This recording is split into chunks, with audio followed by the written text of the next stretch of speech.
I've introduced a lot of film programs, and rarely have I been that pleased and that moved to introduce one.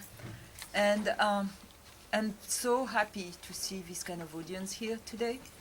And this is, it's like in an Ericka Beckmann film. It's a ping-pong game of permutation.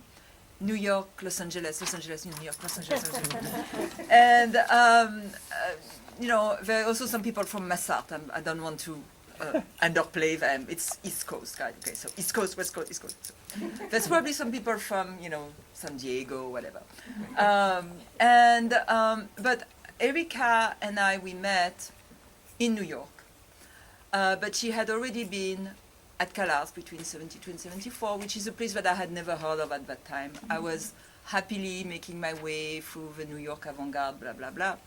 And I was also involved in feminism. Okay, so I was working with a film festival in Paris called the Créteil International Women's Film Festival, which at that time, you know, one shouldn't poo-poo identity-based film events. They tend to have receded in the background, but in those days, when there were actually fewer venues that were showing innovative cinema, Créteil was one of these places where women who were making short experimental films could apply and could receive a positive response and could get their work shown in Paris. And I received a film that we're not showing tonight, but you know, you can always cry and regret it and try to see it somewhere else. It's called We Imitate, We Break Up. And just the title, I thought was absolutely filled with promises, and the execution was no less. And so I developed this cult for the work of Ericka Beckmann. And it is quite telling that actually 3 of the 4 works to be shown tonight are actually work that were done when I was still living in New York. And to me that represent a certain utopia that was enacted at that time in the downtown scene in Los Angeles, where we really thought that we were going to change the world, at least the film world. And we did, somewhat. Not as much as we thought, maybe not in the ways we thought, but we did change things. And it's especially moving to me to find that one of the critiques included in tonight's program were written by a woman we both adore, Sally Baines, who was one of the most insightful dance critics. And so what happens is that the concept inherited from either the visual arts or dance were very readily applied to experimental cinema, especially in the case of Ericka. And the film that you're going to see are actually kinetic experiments that play on the notion of, and play is actually the most correct word for this, play on the notion of bodies in space, whether these bodies are organic bodies or mechanical bodies or anything in between, by the way, because, you know, and play of color, plays of permutation, that are really working towards redefining what a cinematic field is. And I am absolutely delighted to say that Ericka has continued, of course, morphing into different situations, experiments, but continued exploring cinematic space in this vein. And so you're really in tonight for a delightful evening. The last film I haven't seen, it's a work in progress, so I will be like you on the edge of my seat discovering it.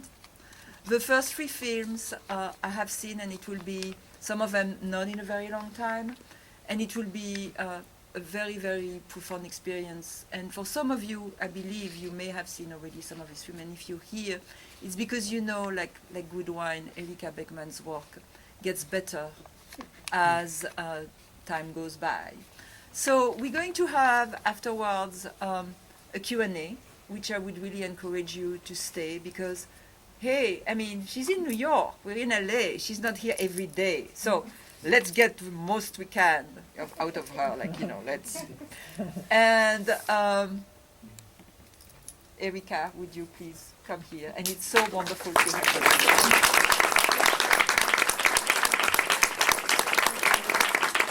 So nice to see you. We hadn't seen each other, we don't want to say how long, but, you know, it's been a while. Long time, yeah. Okay, what you're going to see tonight are 4 films, 3 of which are 30 minutes. So we're going to get the program started. The 4th one is Tension Building, and I believe it's around 12 minutes long. The first film, if you don't want to look at your program notes, is Super 8 film that was transferred to 16 millimeter. And the second film is all shot in 16 millimeter, third 16 millimeter, and the last one is shot 16 and digital, and it's a digital file. One thing that you should probably know, for some of you who are maybe techie or kind of interested, is all this stuff is done in camera and it's done live. So that means it's a performance-driven film making. It's not a post-production driven one. Everything I do is animated on top of the live action at the time of shooting or very close by, so that I'm kind of playing with the elements of the film very directly. I'm playing with the performance and I'm animating on top of it, and then I'm seeing like what collides and happens with that, and then I move forward. So it's a very, not only are the works, there are the You the Better and Hiatus are game films. They have a game premise. The first film, Out of Hand, is a search film. It's basically about, I'm going to have to say it's probably my most abstract film that I've ever made, and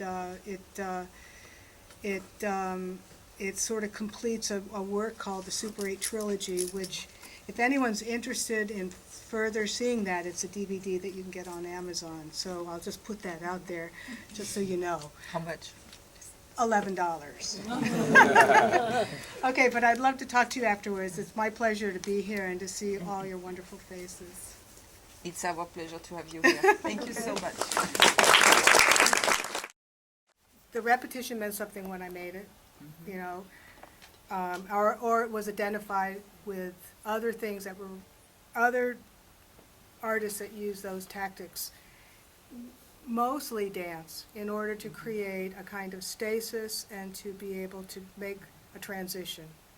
And then so that, so when something stops and repeats, you know that it's going to transform. And so that was like part of the building blocks, to be able to hold out in a place. And always the question for me, especially in something like Out of Hand, was like, how long am I holding this for, right? And like, isn't this going on a little too long? But the reason for doing it was because at the time you had to get rid of baggage and get rid of certain thoughts and just empty out and then concentrate on this one thing. Now, what we saw in Out of Hand especially is a real frame by frame blow up in 16, because it's done for preservation. But I really do believe in taking that down a little bit, taking down the repetition for now a little bit, and I do when I show them as installation work on screens where there's less focus, I'm trimming some of that stuff, the repetition. Mr. Hyman has informed me that while we are in the middle of this absolutely fascinating discussion, we might have real estate. I just want to say one thing, because it's somewhat, if I may, ties up what you've said, the question of repetition, the question of the galleries. In the 80s, the gallery Paula Cooper was organizing an event every New Year's Eve. Mm-hmm. People would go, and for 3 days, interns would read The Making of Americans by Gertrude Stein. And Gertrude Stein was an obligatory reference in the art world at the time. She had written about the use of repetition, saying, among other wise things, it's never, repetition is never a repetition, because the second time is different from the first one because it comes after the first one. And she was very important for people like Richard Foreman and the minimalist musician and the minimalist dancers and so forth. And so it does, I mean, there is this thread. I mean, I don't know if Gertrude Stein was important for you, but she was in the air. Mm-hmm. And so thanks for your question, because I had forgotten about this Making of Americans, and you made me remember it. Do you want to add, Brooke, add one more thing before we are being kicked out? Do you want to talk about repetition? Well, very briefly, is that, Musically. to your point of that young man, people were uncomfortable with it because it was quote unquote new, pretty much. Even though Philip Glass was doing some things, but he wasn't nearly as popular then. Oh, he So was when not. there's anything new, whether it was Stravinsky, you know, with the Rite of Spring, it's uncomfortable for the audience because it's unfamiliar territory.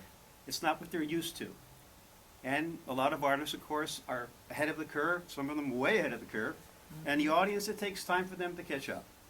It could take time, a lot of time, it could take decades. But I think that's been going on with artists for a very long time. So now we're finally catching up with you. Okay. Yeah, it kind of feels like that. So that actually is very nice. Thank you. Well, I want to thank everybody. You've been a fabulous audience, and I know it's Memorial Day weekend, and you're here. And Ericka, thank you so much, and Brooke, Thank you so much. Bèrènice. Thank you, Matt.